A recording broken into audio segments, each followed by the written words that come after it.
long as you're chasing someone, they will always run away from you.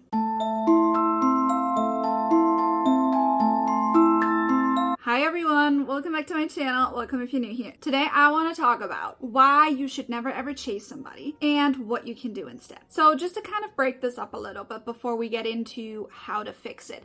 There are two ways that you can actually chase people. One is physically and one is energetically. Obviously the physical part I don't have to explain, but I just want to make sure that it's understood that it does extend to looking them up on social media, for example, or even wanting to message them, like basically just taking any physical action that you can that somehow results in you racing after them. Now, if we're energetically chasing somebody, it's similar but not the same. So chasing someone energetically usually looks like thinking about them all the time, wishing for them to be here, reminding yourself of the old story that you have of them, reminding yourself of the fact that they hurt you or you want an apology or whatever it is that you actually would chase them physically for. Like, for example, texting them and asking for them to apologize to you. You don't have to physically text them in order to chase them for that apology. If you're thinking about it all the time, you're doing the exact same thing. Now, let's take a step back and look at it from their perspective. Now, if they've already ran away from you for some reason, more times than not, people don't do that because they want to be chased. They're maybe fed up with it, maybe they need some space to think about things, maybe they just want to redirect their focus on something else, or maybe they just want to move forward with their life, period. Like, whatever the reason is, doesn't really matter. Now, we all know that people can only react to our personal assumptions, but if we put it onto them for a minute and look at the fact that they probably don't want to be chased, you chasing is literally the worst thing you could do in this situation, because the only thing that will happen is they will get more annoyed.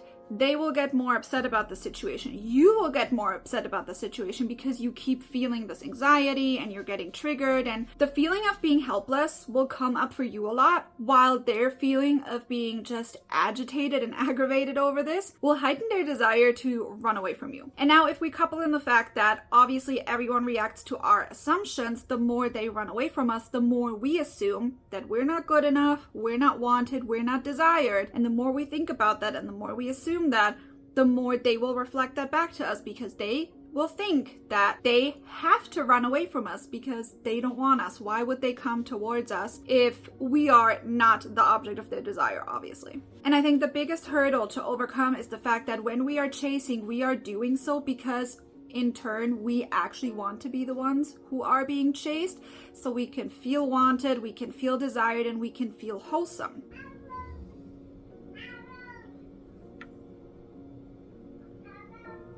But even if we end up getting to a point where we find someone that is chasing us and is affirming us all the time, we are going to get sick of that, because affirmations need to come from ourselves, not from somebody else. This is why working on self-concept is so important, not for you to get your desire, but to keep your desire. And self-concept is obviously the way you see yourself, the way you see other people, and the way you think other people see you. It's always the triad. So the first step you're going to take, and I don't care which technique you use, is working on yourself. Now, more times than not, it's stuff that comes from our childhood, so I would really recommend you make a list.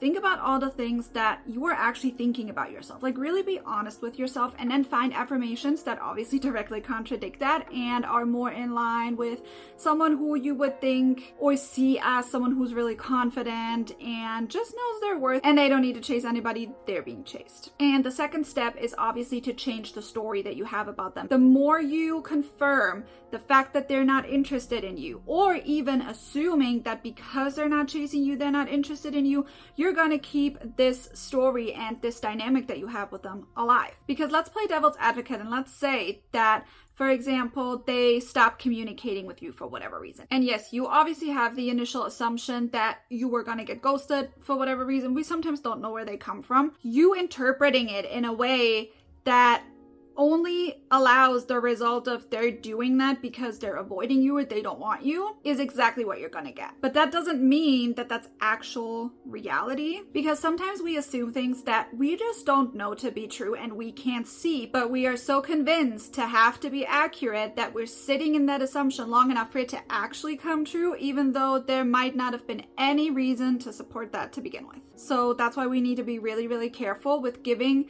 situations outside of ourselves the meaning that we want and not the worst case scenario that we fear might actually be the reason as to why we're not being chased. And especially when we're starting to write a new story about a person, sometimes it can be really overwhelming if you have a lot of memories or experiences with them. But in my personal experience, I find that there is oftentimes one situation that really flipped the switch for people. So you could have had a lot of really, really bad experiences, and we know that, our subconscious beliefs come from repetition. But oftentimes there is one that made all of those fears, all of those anxieties, and maybe all of that brainwashing, if you were, for example, brainwashed by somebody else, there's always one instance that basically turns the thought into an assumption. More times than not, it's an actual experience, but finding that if you can, you don't have to, you can just affirm generally or use whatever technique, like I said, but if you can find that one trigger experience or journey to getting the new version of your person that you actually want will be infinitely easier, because you're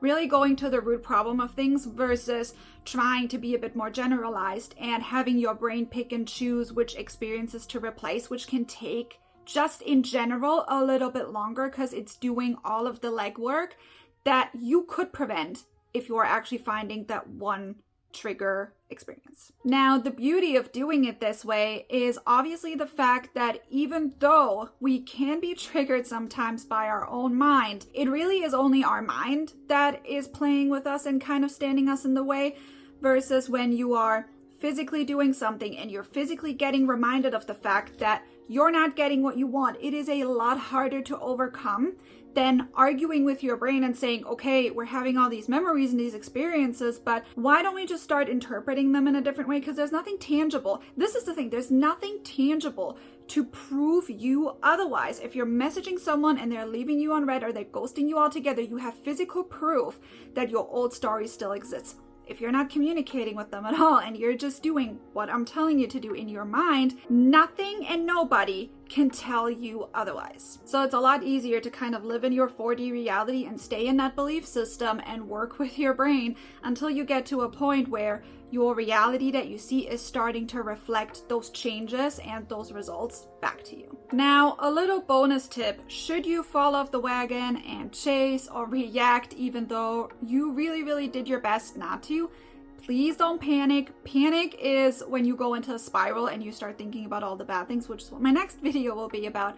But if you get into that situation, try and retrain yourself to instantly revise. And so revision is the technique of you changing something that just happened into it either never happening or it having happened in a different way. So let's say, for example, you woke up one night and you felt really sad and upset and you sent a text message and then you fell back asleep. While you're falling asleep, you're actually using SATS and revision together. You can start affirming that you never sent that text message to begin with and then fall asleep with that. Now, obviously, if this is the route that you are choosing, I would not recommend you go into your text messages and look them up all the time. If you have the ability, archive them so you just don't see it, and really repeat it to yourself until you are of the firm belief, and your brain just believes what you tell it. We all know this. Until you really firmly believe that you never sent that text message. Or what you can also do is you can revise the fact that you never got a reply. And I really wouldn't recommend this until you are a very, very good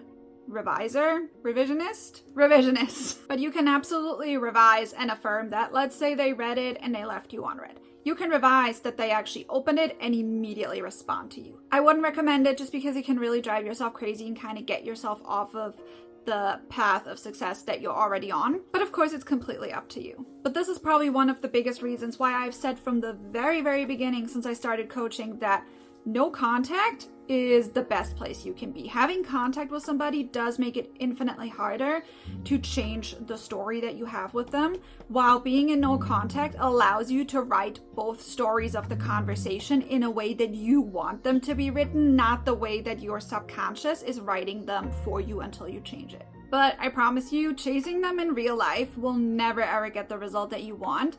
But turning it around and making them chase you because you're upping your personal value is gonna bring everybody in. And then you have free choice. And more often than not, If you're working on your self-concept, there's a very big chance that you don't want your initial specific person anymore anyway, but if you still want them, they're gonna come crawling back along with everybody else. So I really hope you liked this video. If you have any more questions, please leave a comment down below. I would love to hear it. I love to hear recommendations. If you have any ideas that you want me to make videos about, any pressing issues that you have, and I promise you, whatever issue you have, someone else is suffering through them as well, so we all benefit from that. And I will see you in the next video.